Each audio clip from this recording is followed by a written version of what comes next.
Hello, everyone, and welcome back. This is day 3 here at HR Tech North America. As I'm sure you know by now, my name is David Rice. I'm the editor of the HR Exchange Network and your host. This session is titled Liberating Your Employees to Drive Change. But before we get started, I just want to remind everybody that if you experience any technical issues, feel free to use the Q&A widget there on your left-hand side. You can submit questions, and someone from the HR Exchange team will help you straighten those out as best as we can. Don't forget that when it's time to move on to the next session, you can always navigate your way there using the agenda widget, or you can go back to the email that we sent you at the beginning of the day. There's a link tree in there that has the links for every session in that. So just feel free to do whichever one is more convenient for you. All right. With that said, we obviously are in a period with HR where things are changing, probably whether you like it or not. And we're in a period of innovation, and we're changing how we work, when we work, and kind of why we're doing the things that we're doing even. We're joined today by Alex Goryachev. He is certainly no stranger to innovation. He is the author of the best-selling book Fearless Innovation, and he's the former head of Cisco's Global Innovation Centers. Alex, welcome. Thank you. Thank you for having me here. Yeah, absolutely. So I wanted to start. You've got this kind of bold title, "Liberating Your Employees to Drive Change." It's almost kind of provocative. Do you feel that employees need to be liberated? Yeah, I think I do. Um, and in a way, they've been liberating by virtue of circumstances, right? Because people started to work from home, and looking at the numbers, they're as productive as ever, if not before. They've been liberated from the confinement of their office spaces, and therefore tunnel thinking that is bordered by the office building or a particular floor you're on, or particular office politics groups that they belong. So there's a lot of liberation that's already going on, and I think from an innovation perspective, it's how do we keep this going and how do we get the most out of it. I think for me, I think part of it is, it's easier to be a little bit innovative or creative when you free yourself of some of the daily grind sort of stressors. And I think obviously a part of that is commuting. Office environments can be both good for innovation, but also a little bit stifling. You've got politics that comes into play, different identities and structures that happen within the office. Do you think that just some of it is simply freeing yourself of all of that and then being in an environment that you're comfortable in? I think it's about, yeah, I think it's about creating new space. I mean, obviously that space mentally and physically is filled with kids and household obligations, or laundry or cooking or so many other things that distract us at home. But it only takes a certain amount of time to do that, and then you're back to work. And what I really appreciate is that we're finally getting and shifting this phrase that people were saying, going back to work, and it almost like it kind of felt offensive to me, because it's really going back to the office. For the last year and a half, people have been working and were very productive. And personally, myself, I've been with Cisco for a decade, and or more than a decade, and I've always been based in this very office, and it kind of was never a problem. I think it enabled a lot of things.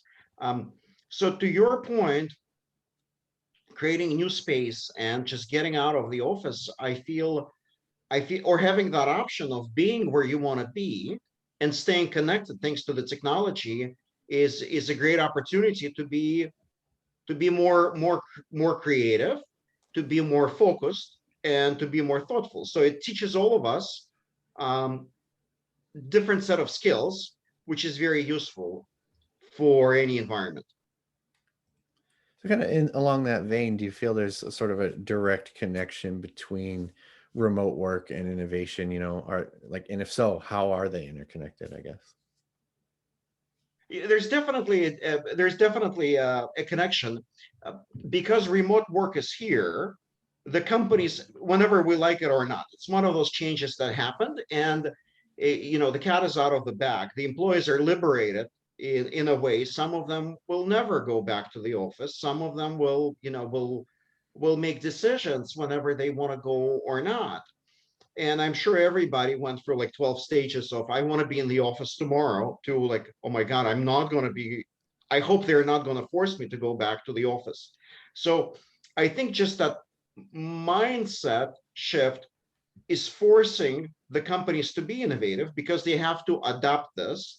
And in order to do that, they have to innovate everything from their policies to, from tax accounting to time cards to actually staying connected and connecting employees and team meetings, and everything has to be innovated. So in the first kind of answering your first question, I talked about just enabling employees to innovate by just kind of freeing them. But now, because this transition occurred, the companies must innovate. And I believe it's a brilliant thing because now they have to revisit everything that they have, be that policies or agendas or processes. And I think we have a once in a lifetime opportunity to go and reevaluate everything and say, do we really need this process? Do we need this policy? Do we need this meeting? And even I think what people are thinking about is, do we need those layers of bureaucracy? So I think in a way we're liberating people from a lot of bureaucracy or a lot of things that were kind of ingrained, but are not necessary to be more productive.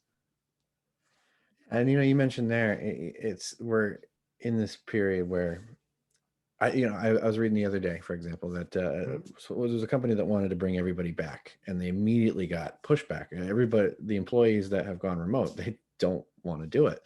They don't want to just go back to the way things were. They expect to at least be there part-time. I guess now as everybody's starting to form these policies about what comes next, what's your advice to the companies considering their post-pandemic workplace? My advice is to be radically prepared for the kind of this mixed reality, the next normal of people working from anywhere. And there's kind of, I really want to look at it from two perspectives. So the first one, let's imagine for a second that you were able to bring everybody back to work. And you're in the most desirable location, there's talent. But what happens when the people move out to a different location, or they go work for another company, or they quit? If you do not have the policies, systems, and most importantly, culture, so the culture and technology to support this, at the end of the day, you're not going to be able to attract the talent that you want. So at a certain point, it will just come down crashing on you because everybody else, or most of the desirable employers, will be embracing this work from home or work from anywhere policy. So that's on. So I think that's on the side of just kind of business continuity, and then from from a talent perspective, best talent wants flexibility. So, and your competitors or other companies or other industries, they're offering that flexibility. So if you're not offering that flexibility, even if you're forced to, everybody's mindset, of course, will be in the office at 9 a.m. on Monday. Eventually that will come down crashing whenever that's people leaving or you not being able to retain and attract best employees. Yeah, absolutely. Do you feel that's a doomsday scenario? I mean, how do you feel about this? No, a lot of the folks that I've talked to, and even just friends who work in other industries that have gone remote, everybody seems to be kind of on the same page. Like there's absolutely almost no point, particularly in knowledge jobs. Like for example, mine, right? I'm an editor, I'm a writer, I'm a content creator. I don't need to go to an office. I mean, I can do this from anywhere. And I think a lot of people feel that way because of the nature of the work that we do now, or a lot of folks do, I should say. I just don't need to be there 5 days a week. If you want me to, if people want to go in a couple days a week to have meetings, sometimes it is better to, meet in person or to have like a collaboration session where we're going to whiteboard something. But there are even technology now that facilitates that. virtually. You don't even have to go in person. And so I think that you're right. Uh, and like you said, best talent wants flexibility. They expect this. And if you're going to compete for it, you're going to have to provide this. It can't be. I, I I think the other piece of that's really played such an important part is we've been very productive like this. Mhm. A lot of people have found that they're getting more done or just as much, and it's not really affected the quality of their work. Um, yeah, so I think that's kind of where I'm at with it. But Yeah, and obviously an editor and a writer and a creative person, uh, you're probably more productive when you can shift your environment based on the mood you're in and or the task that you have. And we want everyone to be productive and creative no matter what roles they're in. And just the other thing that I didn't mention is if we look at this work from home kind of environment or work from anywhere, I believe there are tremendous pragmatic benefits to the employers, and that's obvious cost avoidance. If we Mm, look at the costs of buildings, building services, electricity, on-site benefits, all of those things are not necessarily needed. These are not the types of benefits that, to your point, employees are looking for. So there's definitely cost avoidance. And then I kind of mentioned bureaucracy, but suddenly I feel through this process, we're discovering that there were a lot of people, or some people were just moving information from point A to point B and without necessarily significant value add. And that's something that can be replaced with technology. And we can liberate those folks to go and do something that they really want to do and be creative and add value somewhere else. and I think, and I kind of want to get your view on this. As we become more accustomed to the technology, like I think everybody's getting very accustomed to being using Zoom or using Teams and using all these other tools that we have now. We almost get to a place where we're just as comfortable with that as we are with, not necessarily being in person, but yeah, group dynamics. You get 10 people in a room, the dynamic changes. Whereas I think, when you're on Zoom, just because of the structure of it, it forces a conversation to flow differently. And so I think we're just getting now to a point where we're just as comfortable with that as we are with those other situations. Would you kind of agree with that? Absolutely. And I really think that it enabled more, right? So if I think about, for example, my son Matthew, who is 7, he's taking Taekwondo in a local park. Um, and if it rains, he can do this over Zoom at home. So these things are going to stay, right? If we look at, for example, health and fitness industry, um, that really allows people to branch out. I last month I was taking a weekend intensive mindfulness meditation over Zoom. And I was able to meet people from all over the world, be that Finland or Portugal or next door here in San Diego. That would have never been possible if we were doing this on site at University of San Diego. So I feel I feel it expands the level of connection, and because people are not in the same space, it changes the dynamic a bit more, and it almost creates more safety.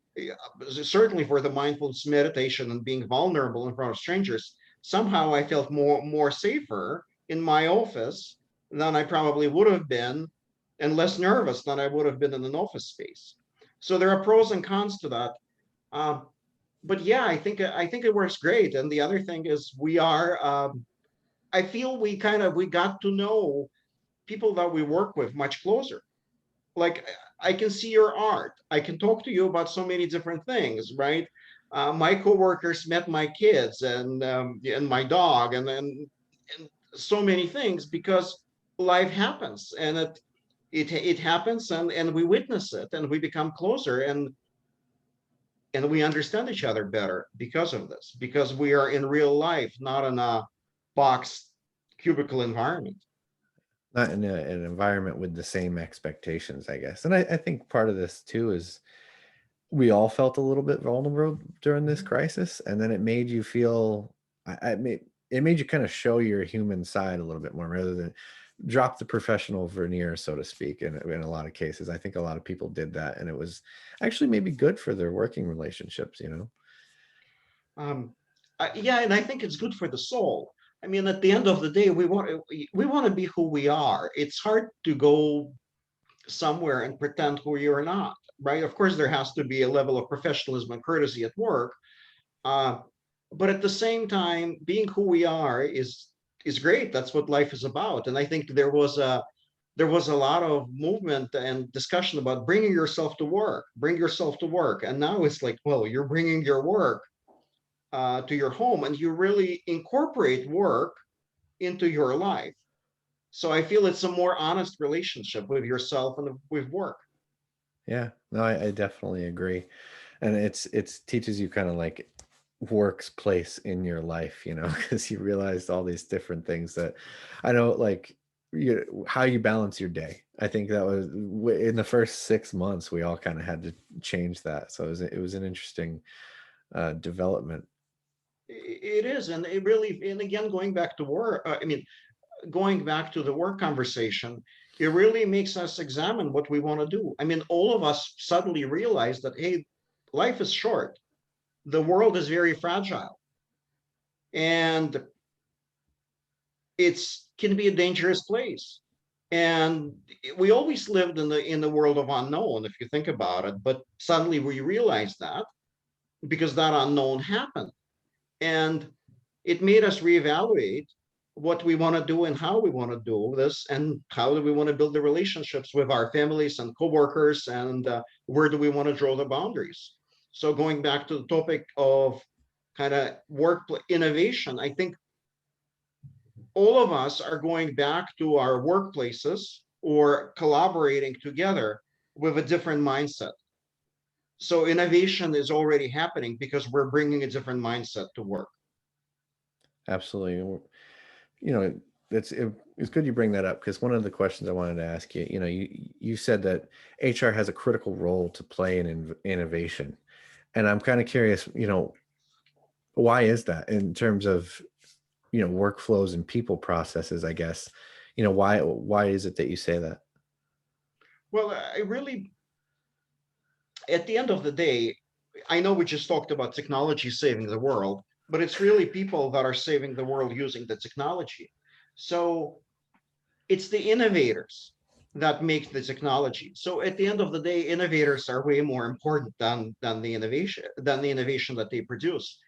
And if we look at the typical venture capital conversation, if you go to a venture capital firm with an idea, be that a technology idea, um, they'll listen politely, and then they'll ask a question, and who is on your team? So any venture funding idea, at the end of the day, goes back to who is on the team, and it goes back to the people, because they probably heard all the technology ideas in the world, right? So we fund people, not necessarily ideas, or people with ideas. And if we look at the role of HR conversation, I think it's HR has to expand beyond being a business partner of service to the particular business unit. And it really needs to drive its own innovation agenda. And that innovation agenda spans, it's all about talent development. What kind of people do we want to attract? And remember, now we have this amazing opportunity where, because we're working from anywhere, we can attract people from anywhere. Hmm. What kind of culture do we want to build?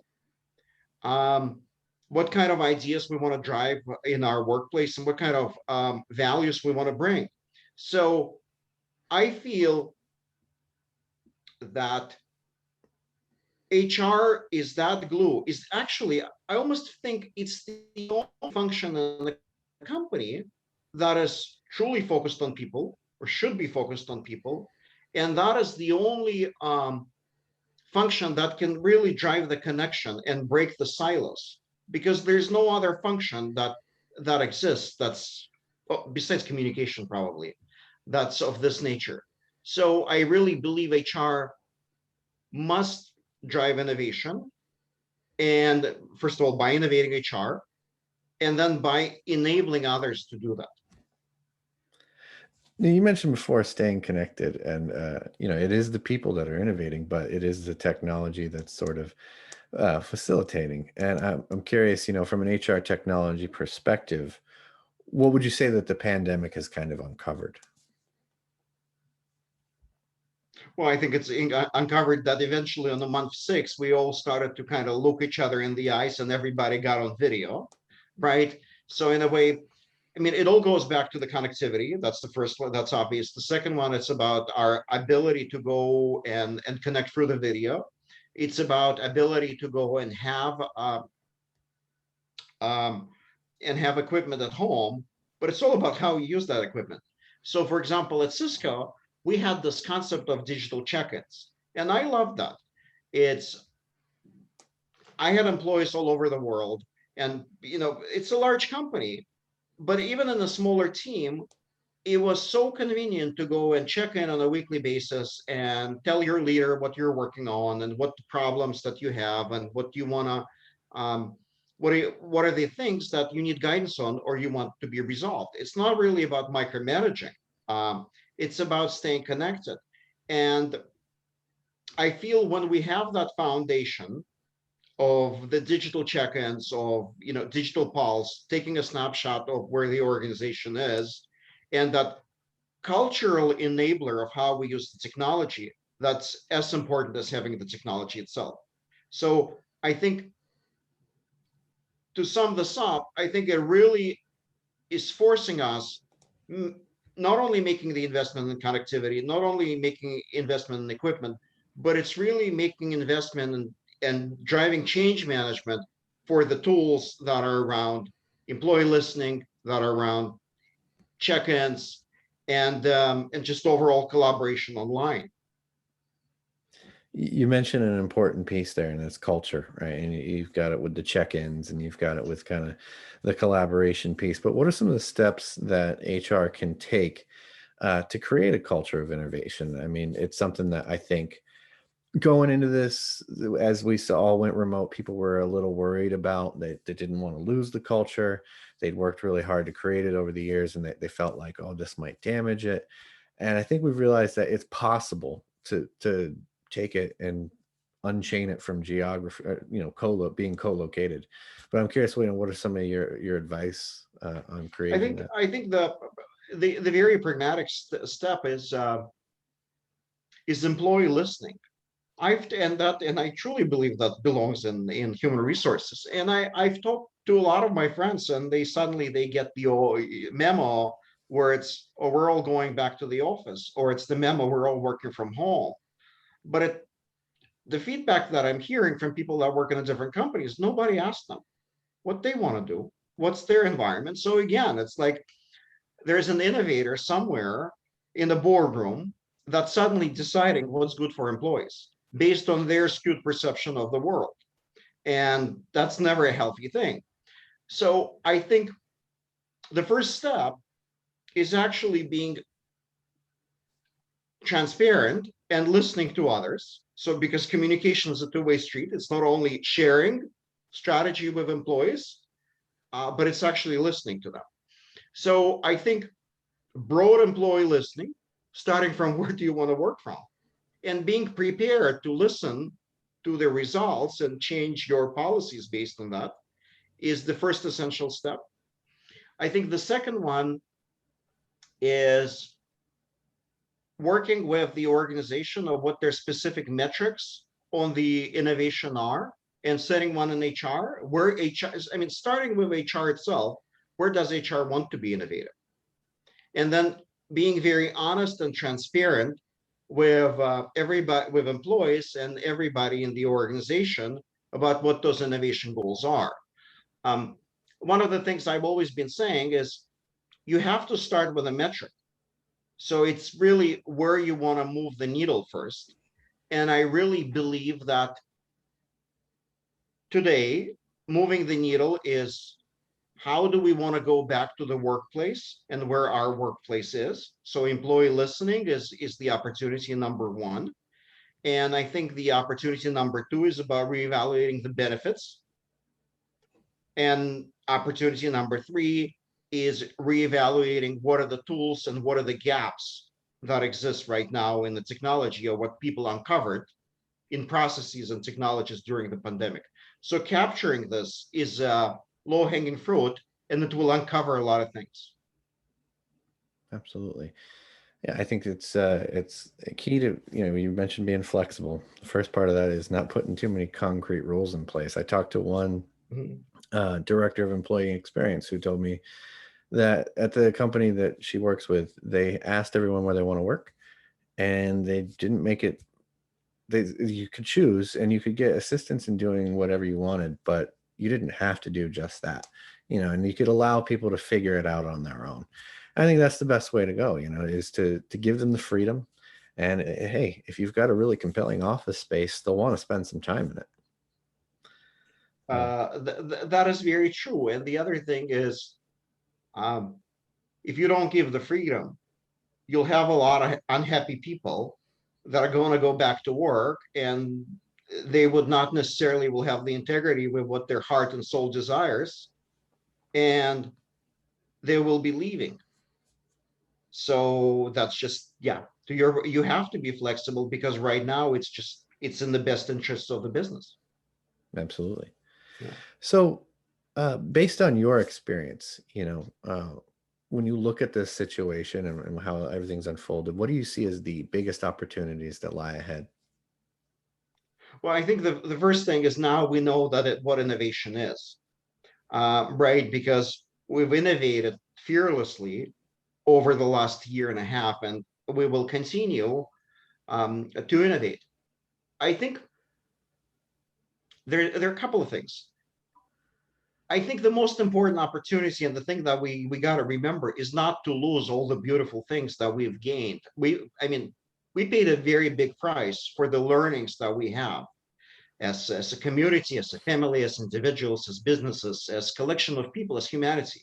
We've learned a lot of things, and I feel keeping your employees liberated in being honest and vulnerable and listening to them and flexible and bringing the ideas to work, reshaping that culture, keeping that culture, I think is essential. Because, there was this expression, we're all in this together, and people were in this together, and they are together, and somehow we managed to keep this planet going.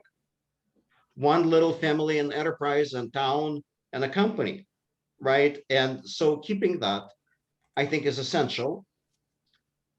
Being prepared for challenges is essential too. So next time people want to cut the technology budgets, offshore local support team, no matter what part of the geography in the world you are in, I hope that people will think twice. Investing in that business continuity is essential. And really, that's investing in innovation. That's our ability to always be prepared to challenge the status quo, and be prepared the status quo will be challenged. So I think the biggest opportunity is really keeping the mindset and keeping the employees liberated, and then investing in the identifying and investing in the right things. Yeah, I think if there's one lesson we should all learn from this, it's to be fearless. We've conquered something that I think a lot of people were afraid of for a long time, and it was really scary in the beginning, and we got through it. So, and the idea of your book, Fearless Innovation, just keep innovating, and don't go move forward in fear. So, Yeah, and fearlessly in a pragmatic way. Yeah. absolutely. All right, well, Alex, this has been great. We are coming up on our time. So I want to thank you for joining us today. This was a really good discussion. Thank you. I really enjoyed it too. Thank you. All right, everyone. Well, that is it for this session. Do go on, use your agenda widget to click on over to the next one, and I will see you over there.